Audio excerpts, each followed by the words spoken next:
ક્યારેક લાઈફમાં કોઈ પ્લાન વગર નીકળવું પણ જરૂરી હોય છે.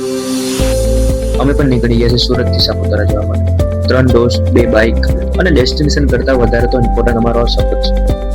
તમે પણ અમારા સફર સાથે જોડાઈ રહેજો. ચા વગર તો આ સફર અધૂરો જ છે.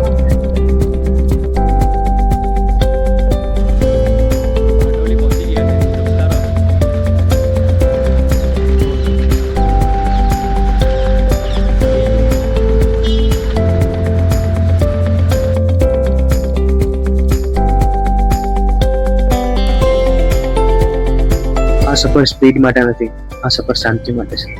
બાઇક ચાલે છે, હવા લાગે છે અને મન ધીમું થતું જાય છે. દોસ્તો સાથે હોવું એટલે શબ્દની જરૂર જ નથી પડતી. પણ દોસ્તારોમાંથી એક દોસ્તારે નવી ગાડી લીધી છે. હન્ટર 350cc ની ગાડી છે. એ ભાઈ અત્યારે 100 ની સ્પીડે ગાડી ચલાવી રહ્યા છે. ના પાડું છું કે નહીં ચલવો, તમે એકના એક છો.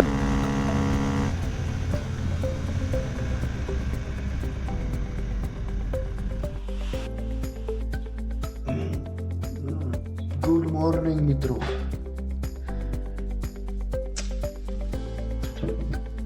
સવાર થઈ ગઈ છે અને અમારા મિત્રો તો ઊંઘી રહ્યા છે.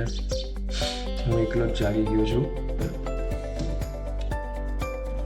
રાતના વિડીયો ના બનાવી શક્યો, પણ હવે સવારમાં તમને બતાવીશ સાપુતારાનો વ્યૂ. ખબર નહીં હતી કે અમે ક્યાં રોકાયા છે. બસ સીધા આવીને હોટલ લઈને રૂમમાં જતા રહીને સૂઈ જ ગયા હતા. સવારના ખબર પડે છે કે અમે પહાડો વચ્ચે છીએ. તમને વ્યૂ બતાવો.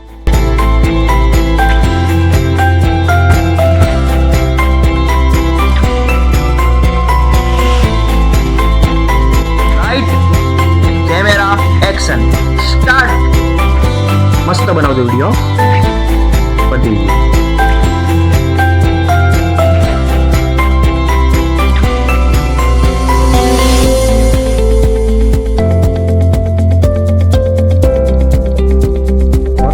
ચેકઆઉટ કરીને અમે 3 નીકળી ગયા છે સનરાઈઝ પોઈન્ટ જોવા માટે.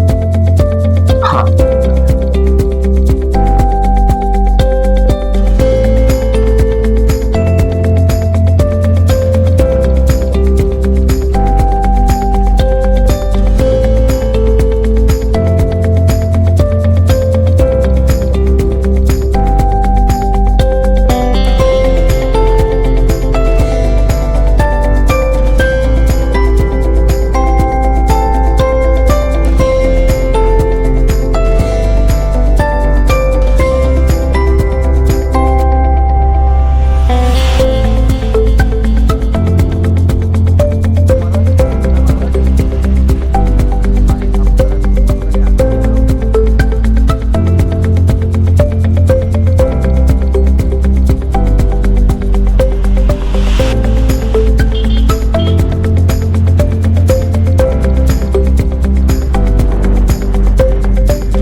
કેવા છે દર્શનભાઈ સાપુતારાના પૌવા?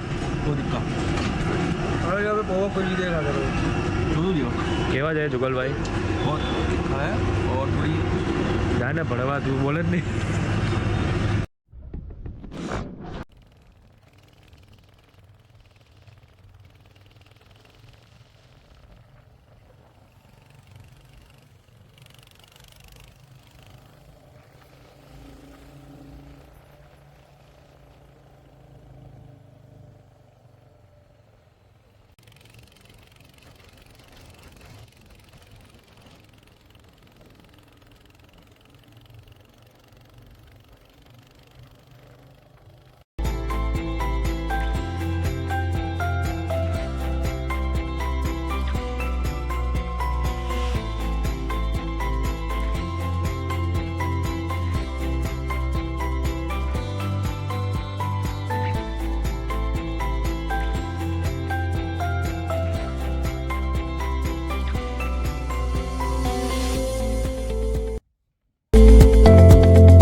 સાપુતારાના પહાડોમાં જે ઠંડક છે એનાથી પણ વધુ શાંતિ એ વાતની છે કે સાથે એવા મિત્રો છે જે ગમે તેવા વળાંક પર સાથ નથી છોડતા.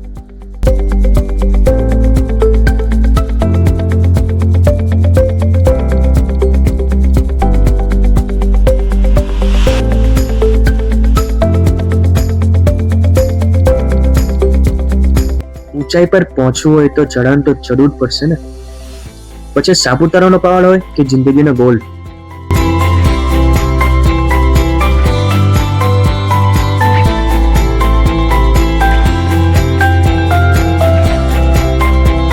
યાદ રાખજો સાહેબ, જિંદગી પણ આ સાપુતારાના ઘાટ જેવી જ.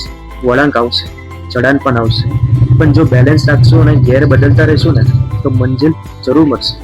રાઈડ માનતા શીખો, પહોંચવાની ઉતાવળ તો બધાને જ હોય છે.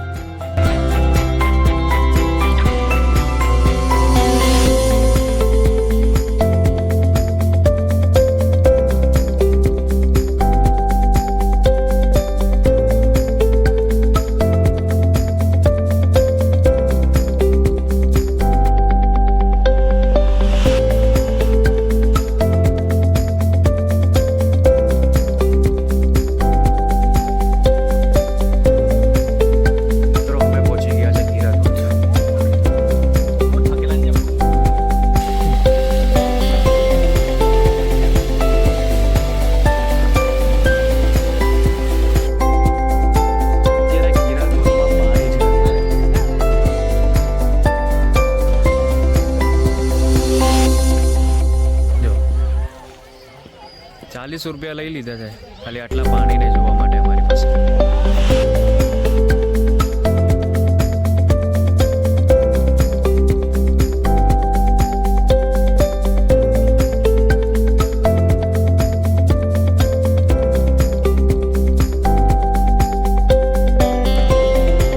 સફર પૂરો થયો છે પણ આ વાર્તા તો હજુ શરૂ થઈ છે. પહાડોની ઠંડક આંખોમાં અને મિત્રોની મસ્તી દિલમાં લઈને અમે હવે ઘરે જઈએ છીએ. ફરી મળીશું નવા બ્લોગમાં. જો તમને અમારો વિડીયો ગમ્યો હોય તો લાઈક, શેર અને સબસ્ક્રાઇબ કરવું ભૂલશો નહીં. નેક્સ્ટ વિડીયો મળીએ.